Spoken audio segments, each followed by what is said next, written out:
1 second on the clock. One word left in his mouth.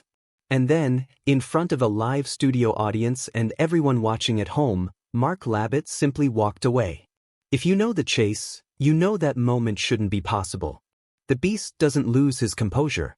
That's the entire premise of the show. He's the immovable object, the wall of general knowledge the contestants have to somehow get past.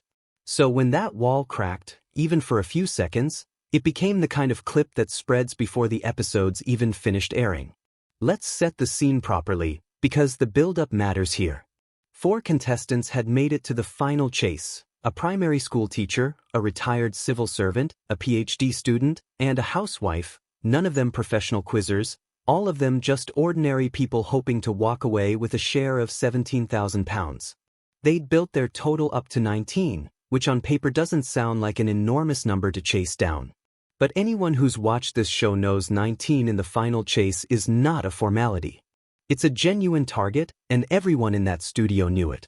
And then came the moment that made the whole episode.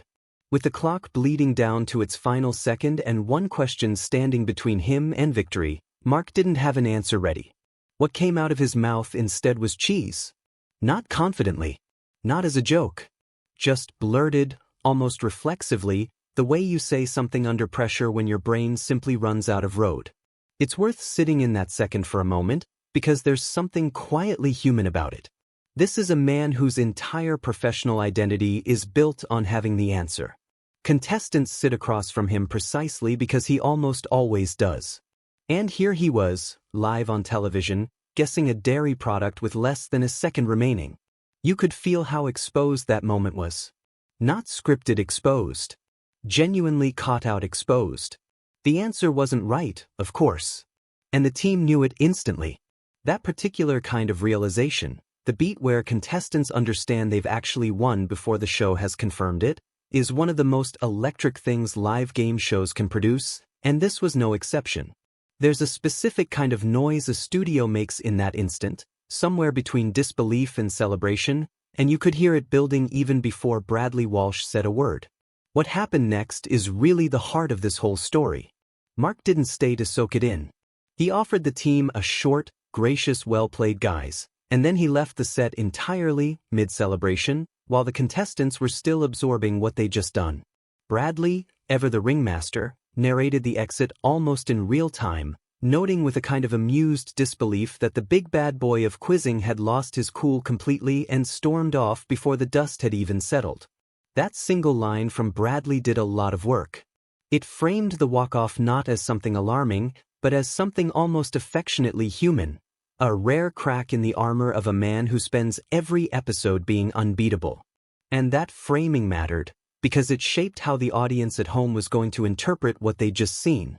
Except not everyone interpreted it the same way. Once the clip hit social media, the reactions split almost immediately into 2 very different camps.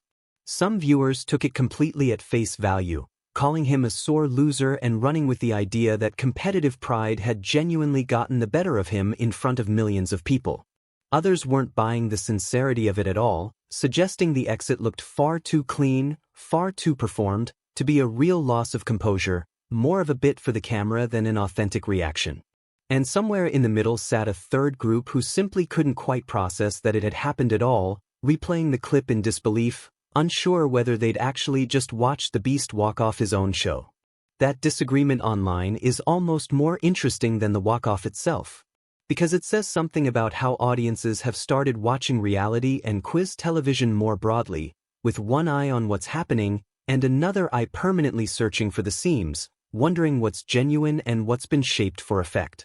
Whether or not that skepticism is fair to Mark personally, it reflects a wider shift in how viewers engage with unscripted moments now.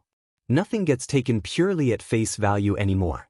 There was also a smaller, stranger moment buried earlier in that same final chase that's worth pulling back into focus. At one point Mark was asked which Hollywood actor has an identical twin, and he answered with a name that wasn't quite right. Moments later, one of the contestants gave almost the exact same near-miss answer, and Bradley's reaction, somewhere between amused and disbelieving, hinted that even the show's resident genius wasn't having his sharpest night. Small detail. Easy to miss. But it adds context to why, by the time that final second ticked away, the pressure on him already felt heavier than usual.